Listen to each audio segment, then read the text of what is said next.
Hi everyone, a very good morning to all of you, and I welcome you all to the weekly newspaper analysis discussion. Guys, in this particular session, we are going to discuss the entire last week's newspapers article, which are important. This session is divided in two parts. That is, articles that are relevant for mains examination and articles that are relevant for the prelims examination. Also, a PDF of this particular session you'll find on our Telegram channel.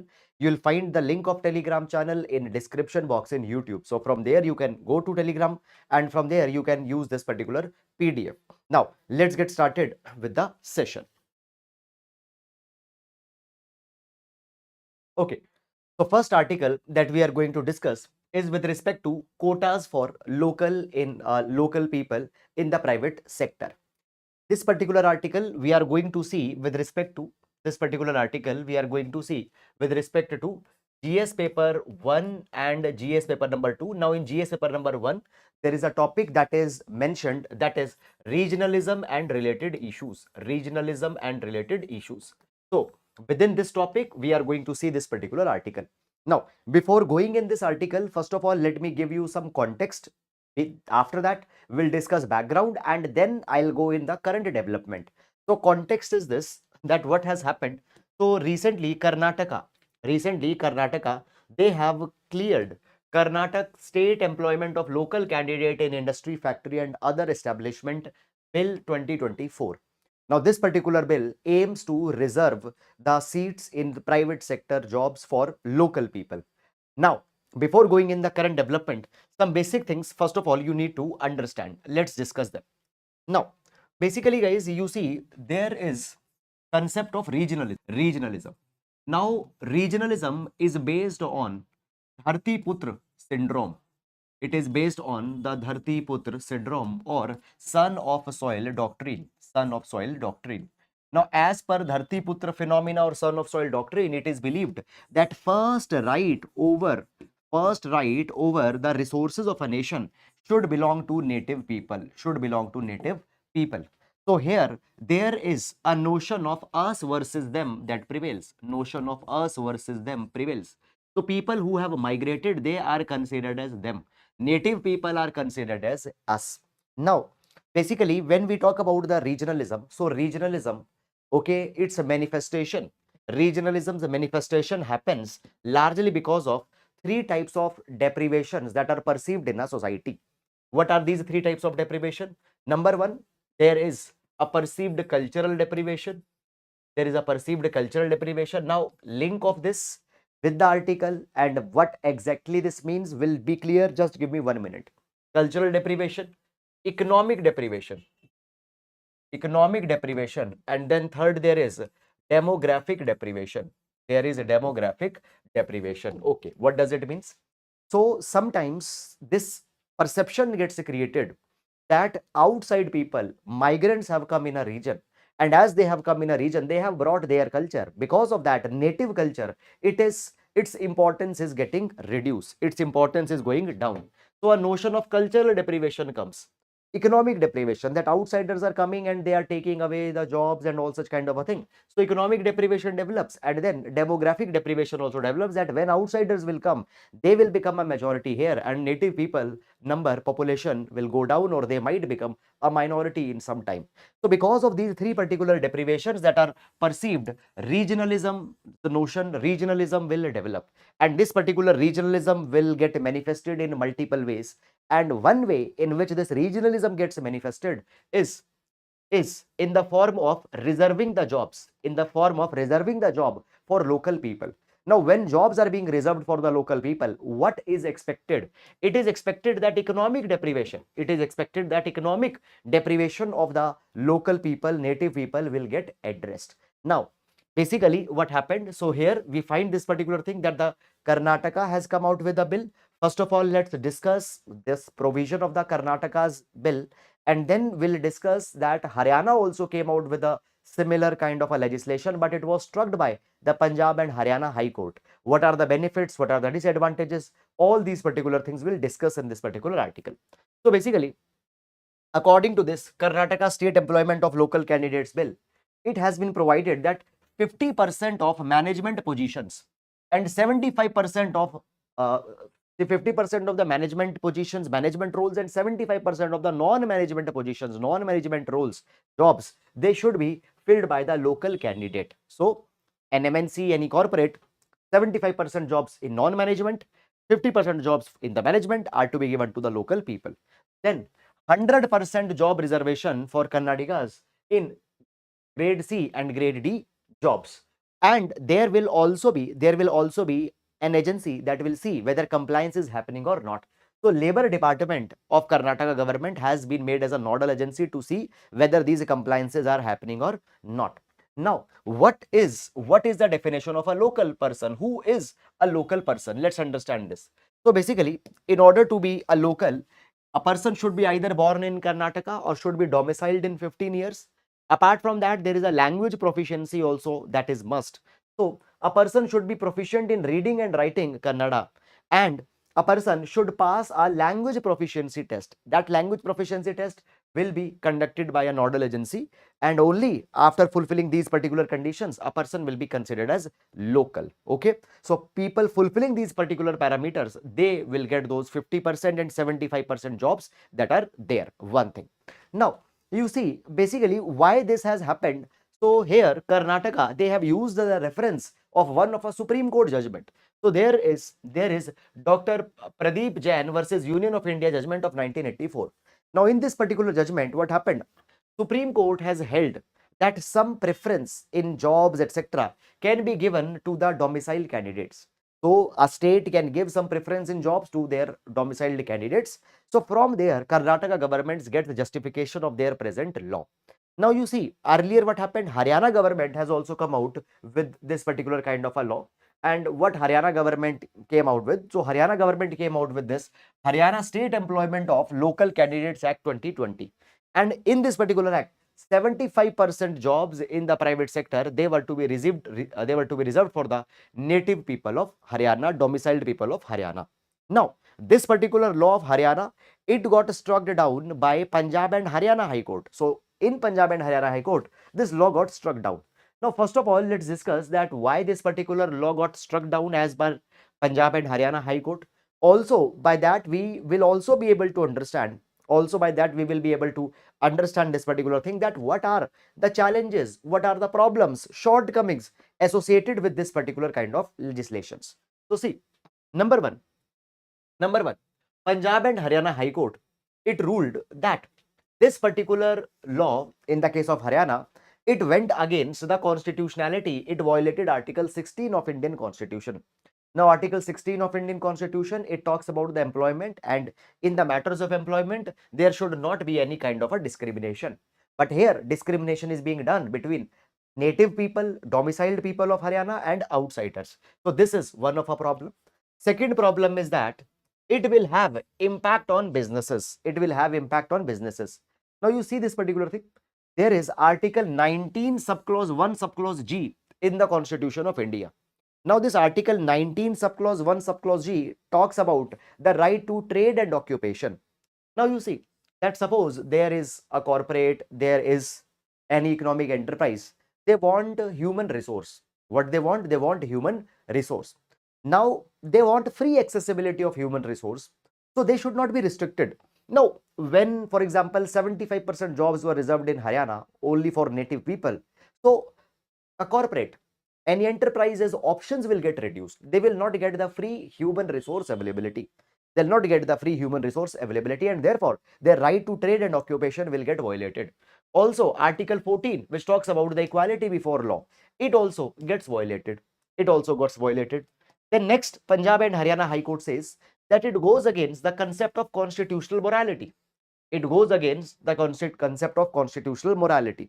Now, what this constitutional morality issue is?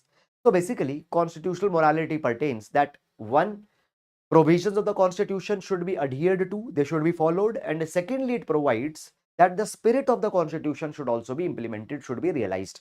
Now, what is the spirit of Constitution? So, spirit of Constitution is marked by the idea of single citizenship. It is marked by the idea of the single citizenship. It is marked by the equality among citizens. Equality among citizens. But what is happening? That simply But what is happening? Simply when you are not following, when you are discriminating in the citizens, when you are not going with this equality, this constitutional morality gets violated. Then also, there were other things that were provided.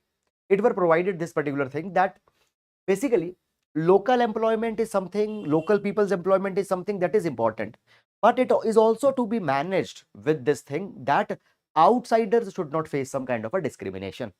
Okay, then there are other issues also that are there with respect to these kind of laws. Now my point is that even the Punjab and Haryana high courts observations that were there, those same observations you will use in the context of reservation of the job for local people for any state if it is coming.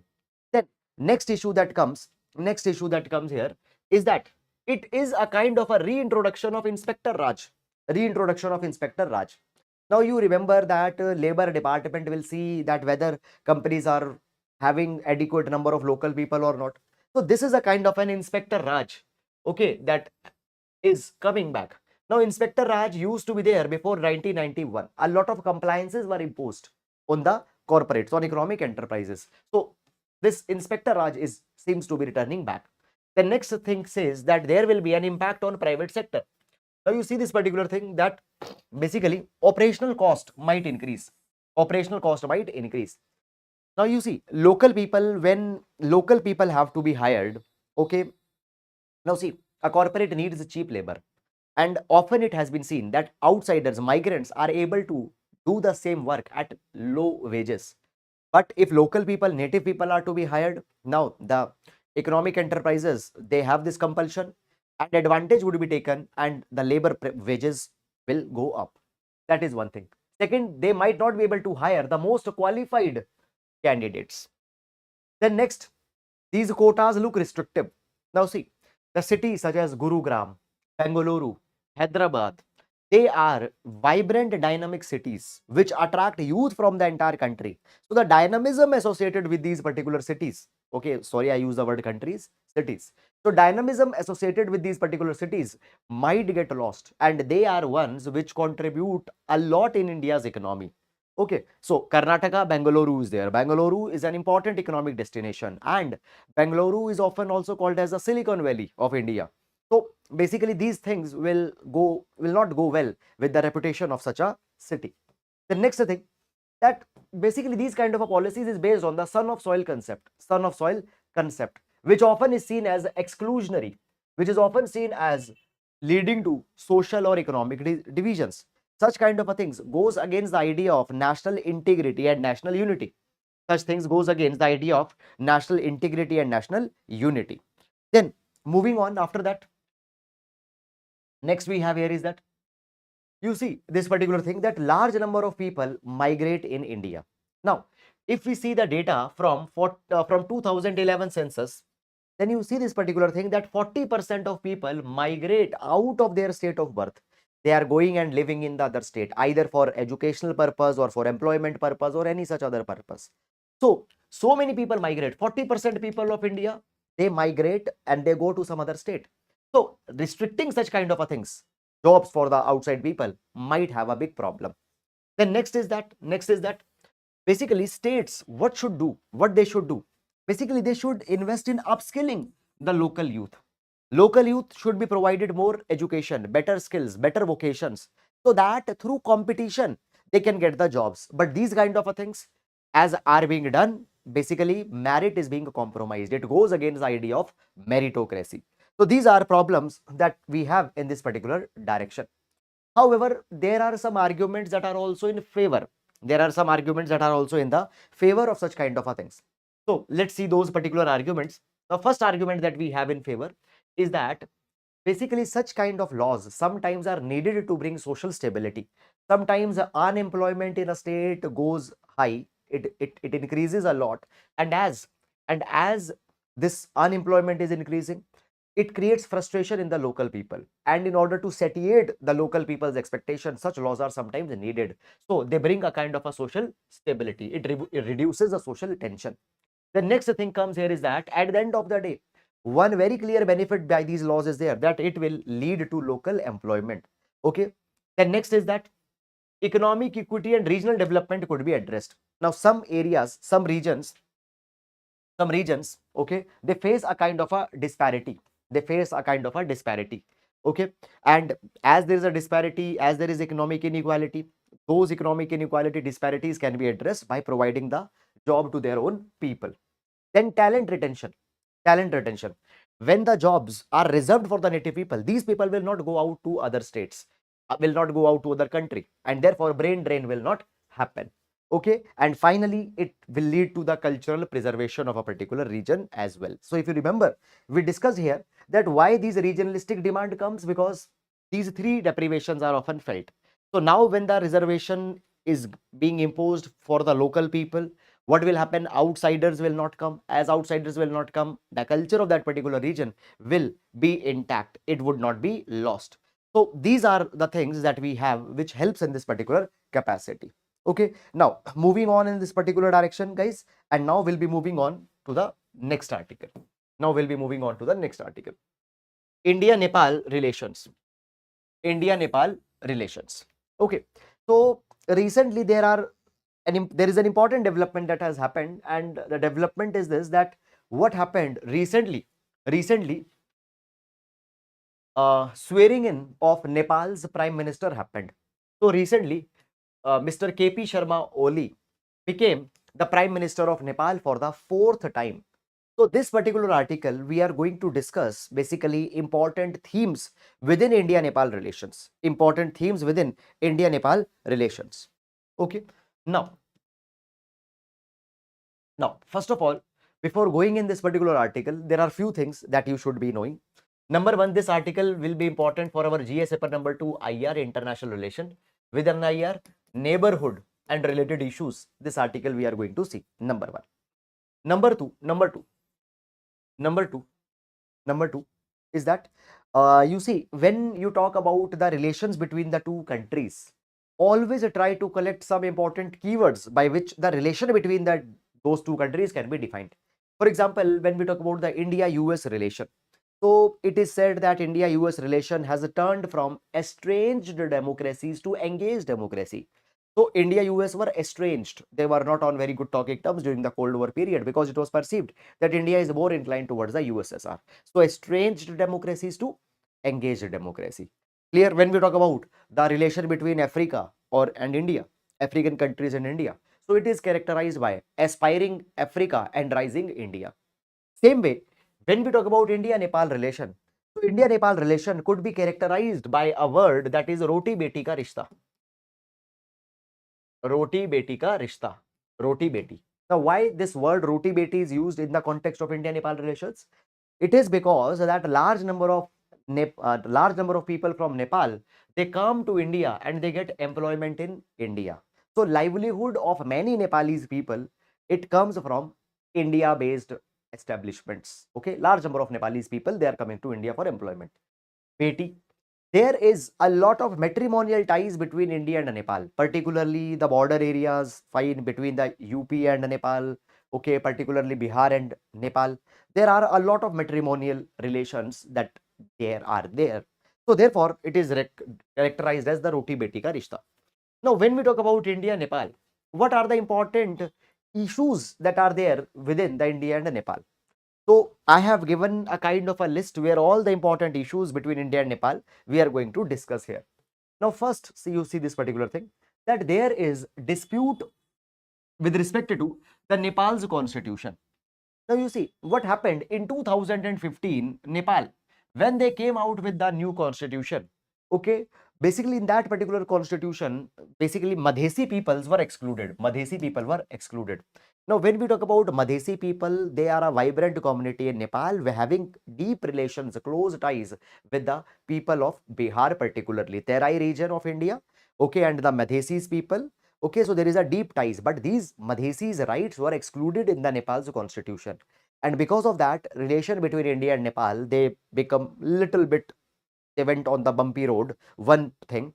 Also, second thing that happened here is that because of this, in 2015, a blockade was imposed by India on Nepal. A blockade was imposed by India on Nepal.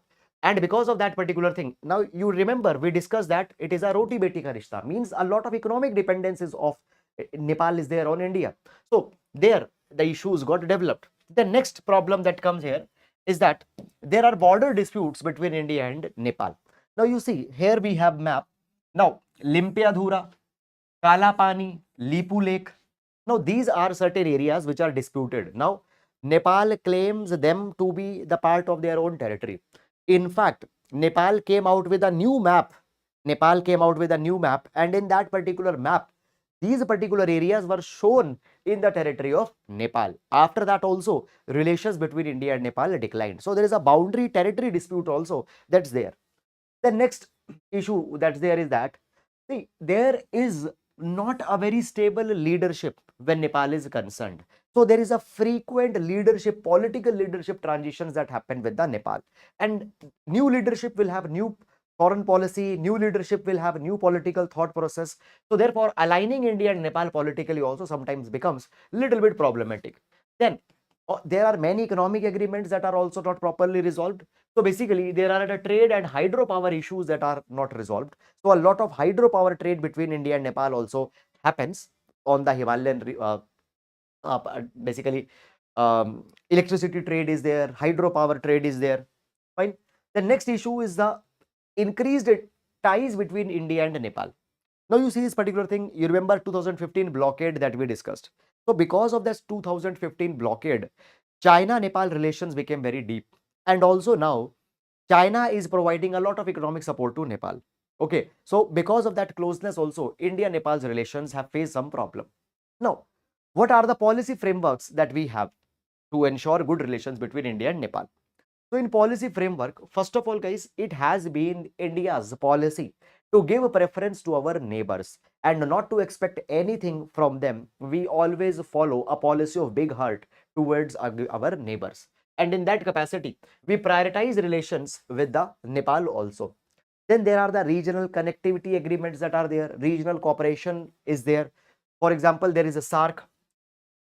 Okay. Then there is BIMSTEC. Fine. BBIN is there. Fine. That is the Bhutan, Bangladesh, India, Nepal network. So these are the connectivity agreements through which the trade, economic cooperation between the India and Nepal is carried. The next we have here is that, so there are a lot of bilateral investment projects that have been executed by India in the Nepal. So trade, investment, connectivity projects, fine. Then India is also cooperating with Nepal on the security aspect. So basically human trafficking. Now India and Nepal, there is a long porous border also at points that's there. Open border is there. So what happens? A lot of times the human trafficking happens. A lot of time drug trafficking happen. Fine. Okay. Many number of times criminal who commit crime in India, they run to Nepal. So on security front also, collaborations is happening. Then developmental assistance for technological infrastructure, for the other hard infrastructure is being provided by India. People to people ties, already we discussed, a lot of matrimonial ties are there. Then crisis support. So in the aspects of the natural disasters, crisis, earthquake, for example, that came in Nepal, India has provided assistance to Nepal. So India is a kind of an all-weather friend of Nepal. The next we have, if you remember, the Panchshil doctrine of India. Now, first of all, India has two Panchshil. One is a tribal Panchshil that is followed by India in the matters of the tribal, and then the Panchshil with respect to the India's neighbors. So, mutual respect for sovereignty, non-aggression towards our neighbors, non-interference in the internal matters of the neighbors, equality, mutual benefit, and peaceful coexistence. So, through this Panchshil doctrine also, India maintains a congeniality with Nepal and the other countries. So, this is the policy framework that we have. Now, how to ensure that India-Nepal relations, they stay smooth? How to ensure that India-Nepal relations don't face any problem in the future? So, there can be certain way forward. Number one, diplomatic engagement is to be enhanced. Diplomatic engagement is to be enhanced. Now you see this particular thing. If you remember, we discussed about the SARC. Okay. Now you see that SARC is virtually dead. So many years have happened. Post Pulwama attack, SARC meetings have not been conducted. Why? Because Pakistan is also the member of SARC. So therefore, today SARC is almost dead. and India, Nepal also are having good cooperation within the SAARC. So my point is that, or the way forward that we have here is that regular high-level meetings, high-level exchanges should be carried between India and Nepal. Second issue that comes here is that there should be bilateral agreements that should be used. Now, you see, there is a 1950 Treaty of Peace and Friendship that has been signed between the India and Nepal. Now, Nepal wants revision of this particular treaty. Why? Because Nepal believes that this particular treaty has given an, now, India and Nepal, the relation is not equal, which has been envisaged in this 1950 treaty. So they want to renegotiate this particular treaty. So India should also go forward and should find a common ground that where this 1950 Treaty of Friendship can be revised and how it can reflect the present realities. By that, bilateral cooperation will increase. Next, border management. Border management. Now, you see this particular thing that on border, many number of times the Nepal-India border has been used for arms trafficking, human trafficking, drug trafficking. So border management, now because of these particular issues, there are sometimes disputes or difference of opinions, difference of perception that come between India and Nepal. This is to be resolved. Then, okay, external influence, particularly on Nepal, that is of China, it should be resolved. In Nepal here has to understand the sensitivities of India. Then next we have on a trade and transit facilitation. So basically, there should be basically border infrastructure. Border infrastructure between India and Nepal needs to be further re-strengthened. It needs to be reformed so that better trade and connectivity can be enhanced. Joint ventures between India and Nepal on hydropower, on agriculture, okay, should be started, because when economic cooperation between two countries increases, then that basically economic cooperation is the foundation of bilateral relations. Always it has been seen. And then cultural exchanges needs to be there. Now you see this particular thing that India is already implementing Ramayan circuit. In Ramayan circuit, important places associated with the life of Lord Ram, they will be connected in a circuit. Okay, so Ramayan circuit is being developed. In Ramayan circuit, certain locations from Nepal are also there. On Buddhism also, there are some important locations that are there in the Nepal. So on Buddhism, on the Hinduism, convergences can be identified and they could further be explored. Fine. So this is all about it. And now moving on. There is one more article, address ethical concerns to optimize AI artificial intelligence use. Now this particular article we are going to see with respect to GS paper number 3 and GS paper number 4. GS paper number 3 and GS paper number 4. So basically, big tech, AI, regulation, control over AI, GS paper 3, and the ethical aspects of AI, GS paper number 4, will take this particular article. But more this article pertains to the developmental aspects of artificial intelligence. So therefore, more aspects in this article pertain to GS paper number 3. Now, you see this particular thing that artificial intelligence today is becoming the most important technology out there in the present world. Now, India is moving forward to integrate AI, artificial intelligence, in the different places, such as in healthcare. We are looking at how AI can be implemented, agriculture, education, finance. In fact, there is a national strategy for AI that has been released by the government of India. Okay. Also, during G20, India has given a call to regulate AI. Also, what has happened, Niti Aayog is aiming to make India a leader in artificial intelligence development, AI development. Now, you see this particular thing that first of all, guys, when we talk about the AI, today we need to regulate AI. Today we need to, now see, we need to regulate AI, but at the same time, we need to ensure that we don't control AI that much that innovation is stifled out.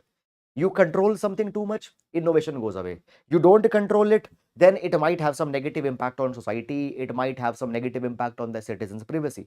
So how we can regulate AI? So inspiration could be taken from all these particular references. Okay, let's see what inspiration can be taken from all these particular references. Now you see this particular thing. Personal Data Protection Act that we have now. Fine. Personal Digital Data Protection Act that we have. Now, basically, Personal Data Protection Act it gives importance to data privacy and data protection. Now, artificial intelligence, large language models which use the AI, for example, ChatGPT, Gemini, okay, Llama of Meta, they are the generative AI platforms. They are the large language models. Now, they need a lot of data because on the data they are to be trained. Now, that is good, but ensure this particular thing that the citizens' data, which belongs to their private life, should not be shared or should not be misutilized by the AI platform. Now, data privacy, data protection is an important aspect of the Personal Data Protection Act. So number one, from here, data privacy, data protection should be adopted. Second, there are OECD principles on AI. OECD stands for Organization for Economic Cooperation and Development. Now, this organization is a grouping of the most advanced and developed economies. India, by the way, is not a member of OECD. Now, OECD, it talks about promoting AI that is innovative, trustworthy, and aligns with the democratic values. So, recently, OECD has also talked about that AI should respect the democratic values. So from here, we can adopt one principle that ensure data privacy, data protection is there, but the AI needs to be innovative also at the same time, should be trustworthy. Okay, now there is AI hallucination. That is a one concept I would like to talk, and then we can understand this particular thing. So what has happened, often it has been seen that artificial intelligence, when some prompt was given, it has created its own information. That is called as the AI hallucination. Things that did never happened. From there, the reference are given by AI. So those AI hallucinations should not happen, so that we can trust AI that okay, the information that is given by it is right. Then the next is European Commission's ethic ethics guideline for trustworthy AI. Now it provides that the AI should be fair, transparent, accountability, have accountability. Then there is also one more standard, that is the IEEE ethically aligned designs.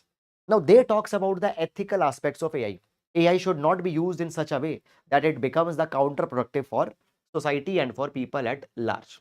Okay. Then there is AI Now Institute report. Now AI Now Institute recommends again fairness and accountability. Okay. So my point is that, guys, that as India is going to develop a comprehensive framework on AI, from where India should get inspiration. So all these particular references can be used in your answers, that they can be the reference points. So please note them down. Then moving on, moving on. Okay, now see, as we talk about the AI, so there are ethical issues that we have with respect to AI. Number one, unemployment. A lot of repetitive jobs would be replaced by AI. So it will lead to a lot of unemployment. Second, inequality. How do we distribute the wealth created by machines? Okay, suppose what I did, I used the AI, and that AI model got trained by on the hard work of some other person. I have replicated it for myself, and now I'm making money for that. So how that wealth is to be distributed? How do machines affect our behavior and our interactions? Fine. Many number of times, evil genies. How do we protect against unintended consequences? So AI is being used for deep fakes. Okay, doctored videos. Okay, for pornographic purposes, it is being used. So how to ensure that such kind of things don't happen? Artificial stupidity. So many number of times, the AI can commit mistakes, can commit errors. How to avoid that? Sometimes AI also has shown a kind of a biasness. Then security, singularity. How do we stay in control of a complex intelligent system? How to ensure this particular thing, that they don't supersede the humans? So these are some concerns that come with respect to AI. Now, when we talk about AI, guys, there is also one more concept that I would just like to discuss here, because this keyword has come in a news many number of times. That is regulatory sandboxes. Regulatory sandboxes. Okay, regulatory sandboxes. Now, what is the meaning of this regulatory sandbox, and how this regulatory sandbox concept can be used in AI's context? Basically, the word sandbox. Now, you see, you might have seen that the children in parks, there is this particular area where a lot of sand is there. In that sand, they are playing in sand. They are making house. They are making castle. Then they are destroying it. Then they are making something new. Okay, so that is a area where the children play with sand. So regulatory sandbox means that what we need to do, we need to provide a limited arena. We need to provide a limited arena where digital experiments can be conducted by the AI. If these experiments are going in right direction, then we should allow it. But if these experiments are going in wrong direction, that we need to stop it. So regulatory sandbox means that in a regulated, controlled environment, technology should be allowed to develop. If that technology is developing in right direction, then give it more liberty, then allow it to come in the real world. If it is not going in the right direction, then don't allow it in the real world. So this regulatory sandbox approach should be allowed with respect to AI platforms. Now, when we talk about the AI, what are the challenges with respect to AI in India? Fine. So, the first challenge that we have with respect to the AI in India is that we don't have adequate technological infrastructure. Now, AI, it needs high speed internet. Still, there are many hamlets, still there are many regions which don't have the 5G internet connectivity. Second is data availability. So AI, large language models or AI platforms, they are needed to be trained on a lot of data sets, but fragmented and non-standardized data is there. As of now, we don't have that standardized data. Then AI engineers, a skilled workforce is needed, but still workforce is very much limited. The next thing that comes here is that a lot of investment is needed in AI infrastructure. Fine, we need to develop data centers for storing the digital data. Cloud computing is needed to be in, we need to invest in cloud computing. But as of now, India don't have that investable surplus that India can invest in these particular things. Okay. However, if we solve this particular AI problems, the problems that it can have on privacy, if we can mobilize the adequate investment for AI, then AI will have a lot of benefits across these different regimes. Let's discuss that where AI can be beneficial for India. So, first of all, healthcare. Now, AI can help in early diagnosis, personalized treatment, efficient delivery of drug. Now, see this thing today. Now, when we talk about drug discovery, so when we want to make a drug, one particular salt, its interaction with the other salts, okay, that is something that is to be seen. Now, when these particular processes are being done manually, it takes a lot of time.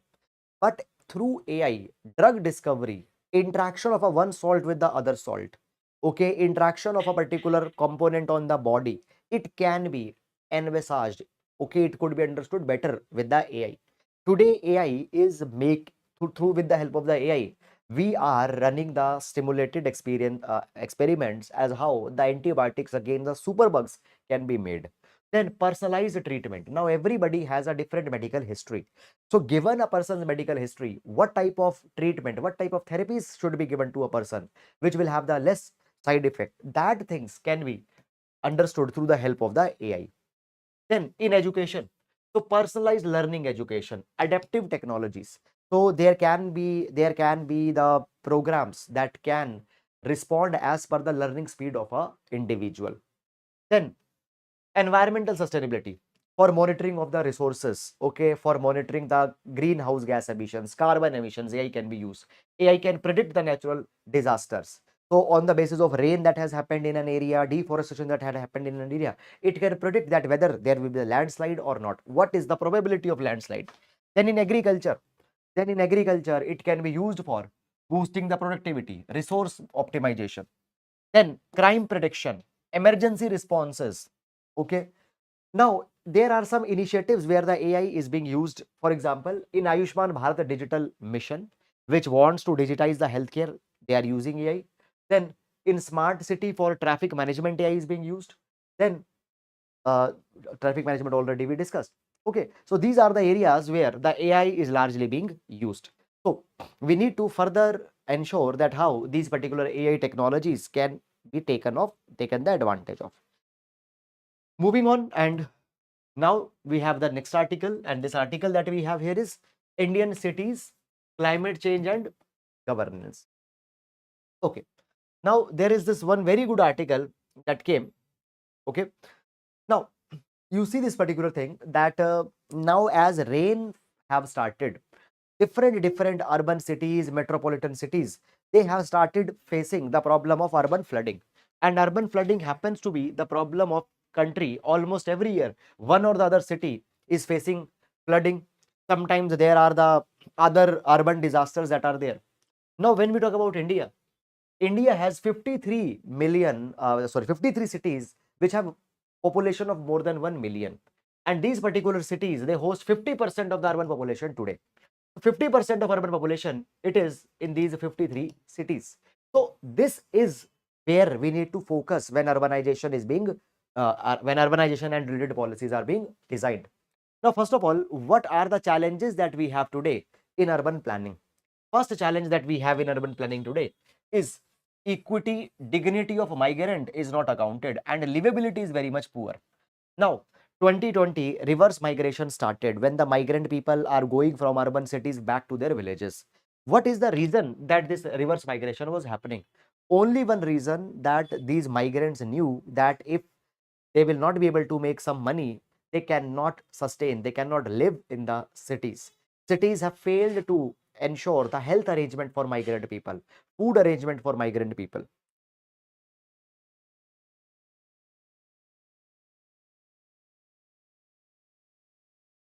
Okay. Then next is that, you see, there is one case study that cities, they have evolved only in response to the crisis and diseases. For example, for example, there was the London's sewage, basically London city, they developed the sewage system only after the Black Death happened in. So Black Death, thousands and thousands of people died because of the poor sanitation in London. And only after that, they developed the sewage system. All the cities, just they are waiting for a disaster, that when disaster happen, then they will go for development and urban planning, which is a wrong thing. Also, we see that in India also, post COVID-19, Chennai flood, Kerala disaster, Delhi urban flooding, there were the rectifying efforts that have been taken. So cities are always waiting for a crisis or crisis to happen, and then only they take the corrective steps. Then next is that, you see, when we talk about urban planning, now post 1990, cities were envisaged to be the engines of growth, Okay. But at the same, and you see today that 65% of India's population lives in the rural areas. Now, point is that this population from rural area, it is moving to urban Indias slowly, gradually. According to Niti Aayog report, by 2030, 41% people will live in urban India. And this movement has increased post 1991. Urban Indias are the cities of, urban cities are the engine of growth. But we have not focused. We have not focused on the development. Basic infrastructure has not been provided. Welfare, equity has been ignored. Next, outdated models are there. Okay, we have come out with the master plans for the urban development. For example, Delhi master plan was brought, and almost every big city has come out with a master plan for development. But almost every master plan on this development, they have failed. Then healthcare, public health. Okay, it should be a municipal duty, but at the most of the times, municipalities, they don't have adequate funding, they don't have adequate money. The next issue that comes here is governance fragmentation. Okay, so today there are multiple agencies that are there in urban cities which are taking, let me give you an example. So for example, in Delhi, there is flood and irrigation department, there is basically there is the MCD, okay, Municipal Corporation of Delhi. Then there are the cantonment boards also that are there in Delhi. Then there is a PWD, Public Work Department, that is there in Delhi. Now all of these agencies have some responsibility for flood management in Delhi. Because multiple agencies are involved in the flood management in Delhi, what happens? There will be the denial of accountability. One first agency will say that it was the work of second will say it will be the work of third will say that it was the work of fourth agency. The point is that multiple agencies are taking over one issue, and because of that, what happens? Accountability is lost. Diffusion of accountability happens. This is a very big problem. So lack of coordination comes here. Then 74th Constitutional Amendment Act, which empowered urban local bodies, they have not done it properly. So what we need? We need capacity expansion. We need capacity expansion. Okay, we need capacity expansion. Town planners are needed. Synergy cooperation is needed. So let's discuss all these particular points more properly. Number one, programmatic interventions. Programmatic interventions. So there are certain plans. So there are certain plans that we have. Fine. So there are certain plans that we have here which should be properly implemented. Let's take one example and then we'll understand it. So first, there is Healthy City for All by 2020 program. Okay. Fine. So Healthy City for All, how the urban cities can be made more livable, how urban cities, the sanitation could be improved, that the health for all comes. Okay. There is life concept. Now, what is life? Life movement aims to ensure that the consumers become more sensitive and more responsible. Okay, by that carbon footprint of the cities will go down. Optimize urban land utilization. Okay, invest in the human resource development. Okay, young professionals, they need to be promoted in the governance at the local level. Then also what we want qualified professionals which can take up the urban planning. Okay, we need to re-engineer the urban governance. Then citizen involvement is must. Now you see, citizens, they can contribute and can provide some very much valuable suggestions to cities, that how to deal with the sewage problem, how to deal with the flooding problem, how to ensure that rainwater harvesting becomes more efficient. So citizens are needed to be brought in between. Private sector, fine, needs to be brought in between. Then after that, guys, what we need to do? So basically, here we have some other frameworks also. For example, today urbanization contributes to 60% of India's GDP. So urban centers should also be given the adequate financial allocation. That is to be taken in account. New urban agenda, fine. So these are the principles of urban area planning that needs to be implemented in the policy making. Fine. National infrastructure pipeline, which will be investing 100 lakh crore rupees in infrastructure. A dedicated fund should be brought forward. A dedicated part of this particular fund should be used for the dedicated part of the fund should be used for the urban areas. Then there are certain initiatives that we have. Ministry of Housing and Urban Affairs Smart City Mission. Ministry of Heavy Industries is implementing the FAME scheme. FAME scheme is for the electric vehicles, so that the pollution, carbon footprint of the cities can go down. Then Ministry of New and Renewable Energy, it is coming out with the green city initiatives. Ministry of Environment, Forest and Climate Change. Okay. Then 15th Finance Commission. Now see, differentiated grant allocation. Okay. So urban local bodies, they should be given the differentiated grants for the specific purpose. Okay. Then after that, health and performance based grants need to be there. Okay. Then shared municipal services, for municipal services, money is to be allocated. Okay. Entry level conditions. Now see, what are the conditions on which the local bodies will receive the grant, will receive the money? A detailed parameter needs to be designed. Establish State Finance Commission. Now, State Finance Commission has the responsibility to augment the state resources. Okay, to suggest that how the state revenues or the municipal revenues can be increased. So these state finance commissions need to be utilized. Okay, property tax. Now, property tax happens to be one of the lowest explored area, and India's property tax collection rates are one of the lowest. So property tax needs to be explored. Okay, then guys, there are some other initiatives that we have on the urbanization. Just you can go through them. Now, the most important thing that just I want to tell, that many of you were asking to for some questions that you can use for the answer writing. So here there are the questions that I have given. Okay, discuss the significance of question 2 onwards. Evaluate the current state of urban planning and governance in Indian cities. Discuss the challenges related to equitable development, livability, and financial management. How can reform in urban governance and planning can be improved?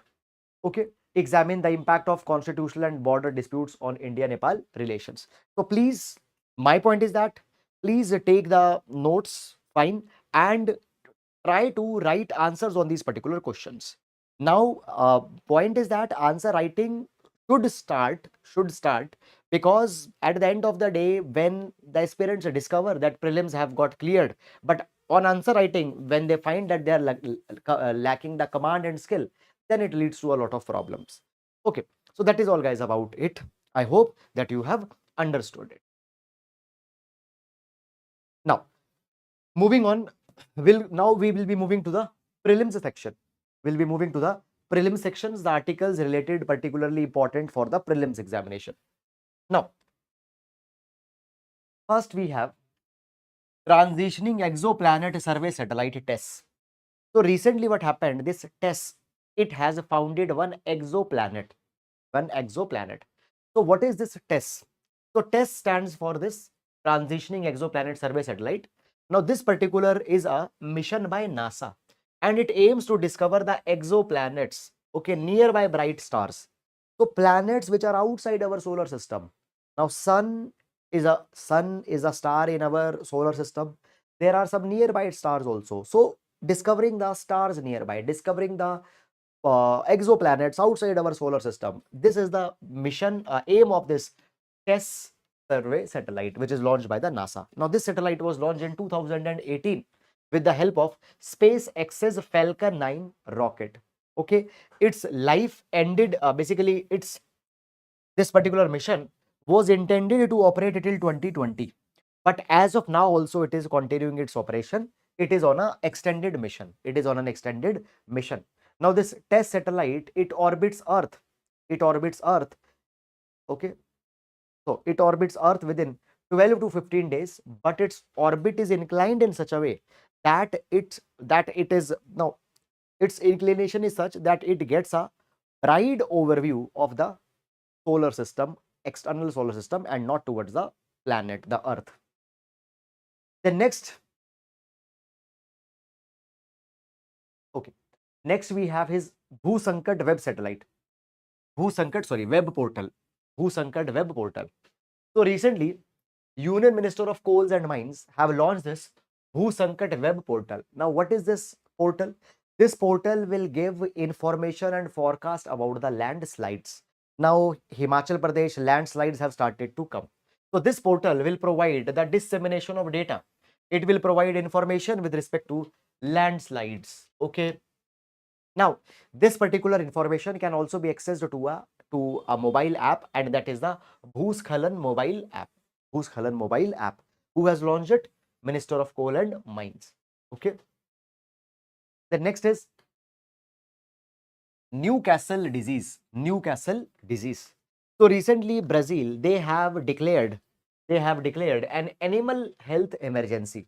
Why they have declared animal health emergency? Because of this Newcastle disease that have been detected in the poultry farm in Brazil. Now, this particular disease, it is a contagious disease and it affects the bird population, particularly the poultry, hen, chicken, etc. It affects them. Now, it is largely transmitted by direct contact with the diseased poultry. Fine, diseased poultry. And the symptoms that it exhibits is the birds who are infected, they might develop paralysis, okay, reduced egg production, okay, or the eggs, they are soft shelled, they break, there are the malformed eggs, production will be there. Now, as of now, there is no treatment. And only prevention is the way by which this particular disease can be avoided. The next, the place in news, Ratapani Wildlife Sanctuary was in news. Now, why Ratapani Wildlife Sanctuary was in news? Because Madhya Pradesh, they have decided to declare Ratapani Wildlife Sanctuary as the 8th tiger reserve of Madhya Pradesh. Now, this Ratapani Wildlife Sanctuary, it is located on the outskirts of Bhopal. Now, some other important geographical aspects of Ratapani Wildlife Sanctuary. So, it is situated on the Vindhya Hills, fine, and runs parallel to the northern side of Narmada River. So, on the northern sides of the Narmada River, fine. And the Kolar River, it forms its western boundary. Also, this particular sanctuary, okay, fine. Now, this particular sanctuary, what it includes? It includes the Bhimbetka. So, Bhimbetka is a rock shelter which have historic paintings. Thousands of years old historic paintings are there in Bhimbetka caves. which is a UNESCO World Heritage Site. So it is contained, Bhimbetka is contained within this sanctuary that is a Ratapani. Okay, and the type of forest that will be found here is dry deciduous as well as moist deciduous, and tiger, tiger and chinkara. Tiger and chinkara are the important faunas that are found here. The next we have is Foreigners Tribunal. Foreigners Tribunal. So recently, Foreigners Tribunal was in the news in Assam. Now, what are the foreigner tribunals? Now, you see this particular thing, guys, that when we talk about foreigner tribunals, so these are the quasi-judicial bodies, means they have the judiciary-like functions. And the people who have entered illegally, in Assam through the neighboring countries, to try these people, these foreign tribunals are established. So these foreign tribunals, they are established through the Foreigners Tribunal Order of 1964 under the Foreigners Act of 1946. As of now, these foreigner tribunal are exclusive to Assam. Exclusive to Assam. In other states, they are not there. Okay. Now, the Ministry of Home Affairs provided that there are as of now 300 foreign tribunals that are operating in Assam. Okay. Then next we have here is UN Water Convention. UN Water Convention. So recently what happened? Ivory Coast, it has joined the United Nations Water Convention, and it has become the 10th African nation to join the UN Water Convention. So when we talk about the UN Water Convention, so UN Water Convention, it was adopted in 1992 in Helsinki. Now this particular body, this particular UN Water Convention, it came in force in 1996, and what it provides? It provides for sustainable management of shared water resources.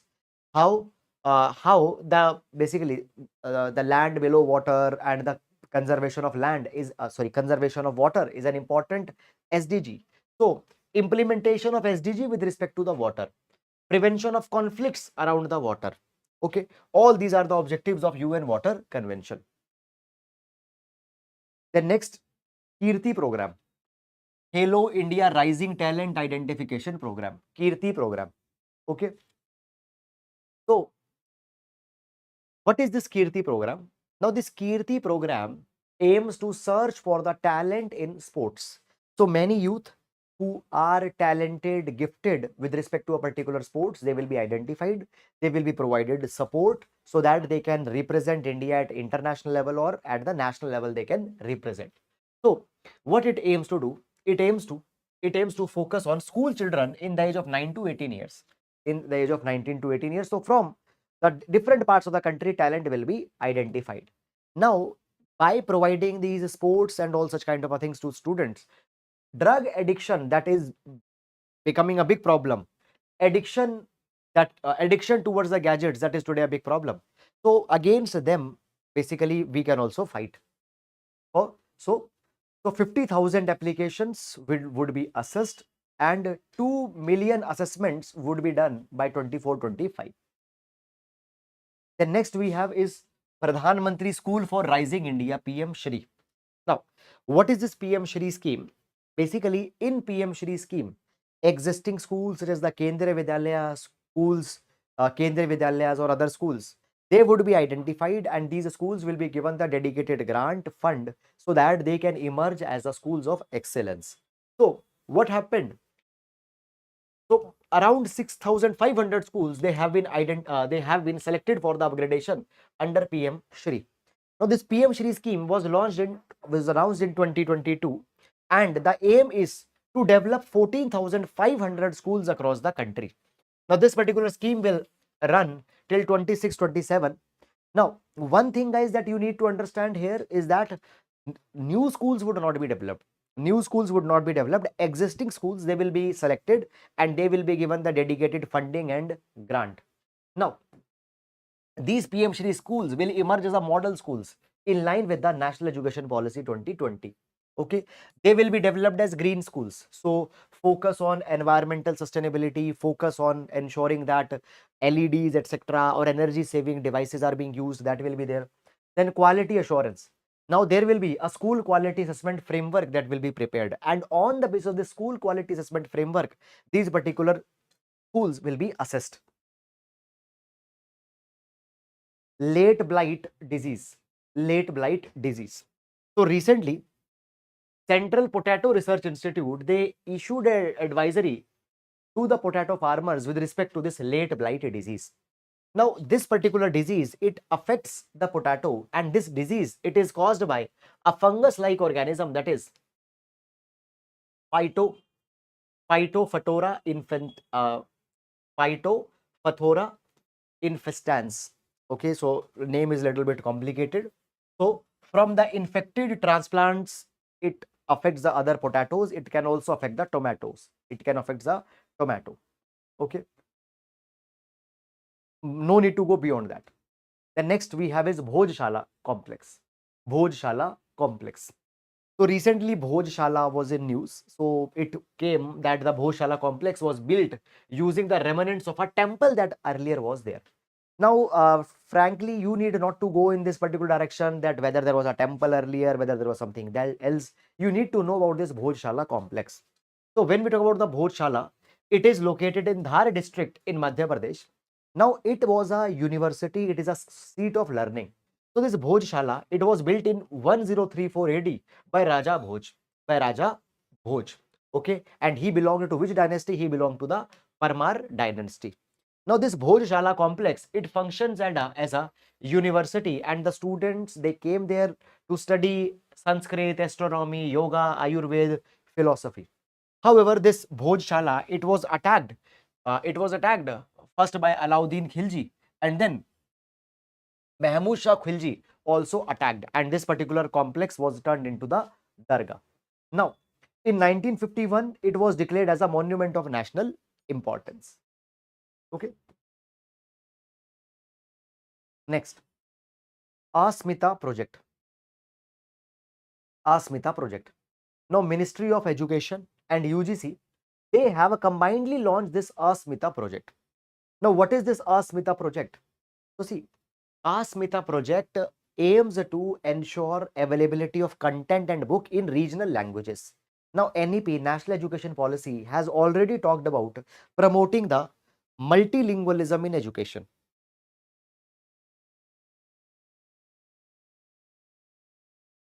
Promoting multilingualism in education. Now, ASMITA, it stands for augmenting study material in Indian languages through translation and academic writing. So 22,000 books in Indian languages would be so books in other languages, English, etc., they would be translated in Indian languages. So 22,000 such translations would be done in the next 5 years. So UGC, Bharatiya Bhasha Samiti. Now Bharatiya Bhasha Samiti is under the Ministry of Education. They will work together and will translate books. Okay. Then next, Manjeera Wildlife Sanctuary. Manjeera Wildlife Sanctuary. So recently, Manjeera Wildlife Sanctuary was in news. Now, where this sanctuary is located? This sanctuary is located in Telangana, and it was established as a crocodile sanctuary because of the different species, okay, of the crocodile, mugger crocodile, that are there. Now, fine. As of now, important flora and fauna. So, Typha, babool, Prosposis, flora. Okay, Epomia, Acacia are the ones. And in terms of fauna, mugger crocodile, freshwater turtle, prawns, mollusks, catla, rohu, these important fishes are also found here. India Young Professional Scheme 2024. India Young Professional Scheme 2024. Now, so basically this India Young Professional Scheme 2024, now this particular scheme, it is the part of India-UK Migration and Mobility MOU that is signed between India and UK. Now, as a part of this India Young Professional Scheme, what will be done?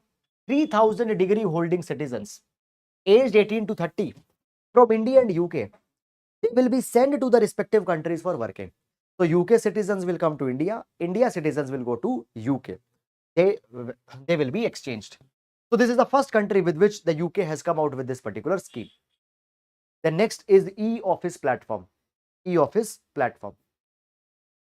Now, so Government of India, they have decided to implement the e-office platform in 133 attached offices.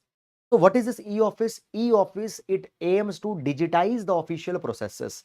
So there is a lot of documentation that happens within the office, flow of documents, etc. is there. So this e-office, what it aims to do?